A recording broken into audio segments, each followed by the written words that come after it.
अस्सलाम वालेकुम। आज देखो मैं आपको आसानी से कटिंग और स्टिचिंग करना सिखाऊंगी।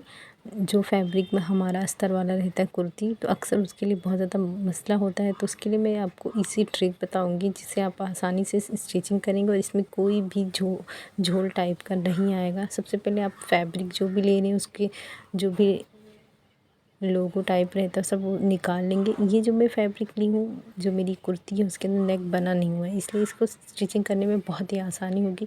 तो सबसे पहले जो दामन दिया रहता है सबसे वो दोनों को मिला के रख लेंगे। आपकी जितनी लंबाई है उस हिसाब से लेंगे। मेरी लंबाई मैं पूरी ले रही हूँ इसलिए मैं पूरे का इस्तेमाल की हूँ। आपका जितना शोल्डर आ रहा है आप उसका हाफ लेंगे। तो मेरा ये 13 इंच है, तो मैं 16 इंच हाफ में।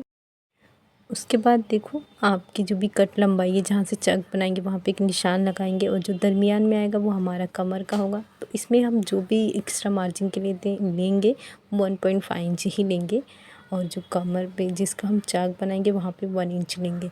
और जब हम अस्तर की कटिंग करेंगे उसमें हम 2 इंच एक्स्ट्रा लेंगे। इससे ये होगा कि हमारे कपड़े में झोल टाइप का कुछ भी नहीं आता है और बहुत ही फिनिशिंग से ये हमारी स्टिचिंग होती है। ये देखो, ये आर्म होल का इस तरह से शेप दे देंगे। इसका मैं अक्सर हाफ में ही लेकर स्टिचिंग करती हूँ। देखो इसकी हमने कटिंग कर दी। अब जो भी है ये साइड वाला जो एक रहता है उस पे रखकर हम इसकी कटिंग करेंगे और आस्तीन भी इस तरह से मैंने निकाल ली हूँ। और जो हमारी लाइनिंग अस्तर के लिए जो हमें पीस दिए हैं उसके लिए देखो ये मैंने फोल्ड करके रख ली हूँ। अब कुर्ती का पीस रखूँगी और इसकी सबसे बड़ी ख़ासियत यही है कि जब भी आप इसकी कटिंग करें आप हमेशा 1 इंच एक्स्ट्रा ही लें, ताकि अगर अस्तर ज़्यादा होता है तो सही होता है, अगर अस्तर कम हो जाए फिर आपको बाद में बहुत मसला होता है। इसलिए कभी भी आप इस तरह के फैब्रिक लें तो इसका ध्यान रखें। अब इसमें सबसे इजी ये होता है कि आपको इसमें कैनवस पट्टी की ज़रूरत नहीं होती। हमारी जो लाइनिंग वाला पीस रहता है उसमें हम नेक बना लेते हैं।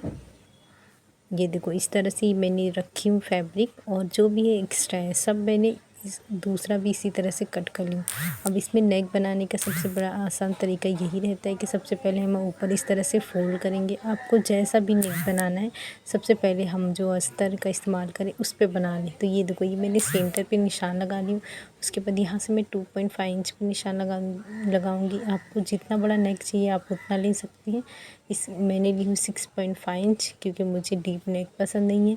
और इस तरह से गोलाई का मैं शेप दे रही हूँ। आप अपने अकॉर्डिंग दे सकते हैं, लेकिन ये फैब्रिक के हिसाब से मुझे ये नेक ज़्यादा अच्छा लगा।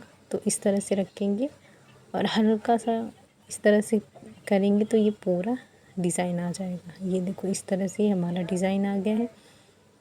और आप इसी तरह से दूसरा पीस भी सेम इसी तरह से कर सकते हैं। मैं दोनों में सिंपल ही रखी हूँ। तो ये देखो सीधे पे सीधा रखेंगे और पूरी गोलाई में इस तरह से स्टिचिंग कर देंगे।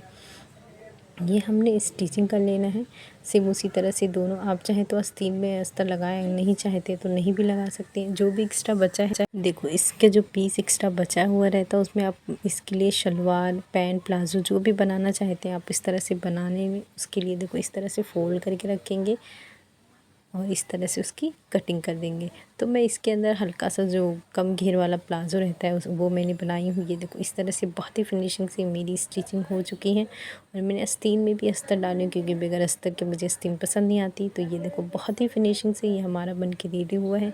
आप अगर बनाना चाहते हैं तो इस तरह से आपको आसानी होगी बनाने में। ये देखो तो आप इस तरह से आसानी से सीख सकते हैं। इलास्टिक बहुत ही अच्छी लगी। अल्लाह हाफिज़।